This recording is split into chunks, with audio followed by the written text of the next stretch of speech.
Born the same week of the same month of the same year, and latterly making the same moustache famous worldwide, Charlie Chaplin and Adolf Hitler seemed to have a lot in common.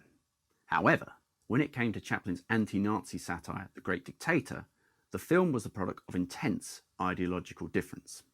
Chaplin detested the Nazis' anti-Semitism and their nationalism, whilst the Nazis thought that Chaplin was part of some global Jewish conspiracy to bring down the Reich. Even in the Western democracies, there were fears about the film.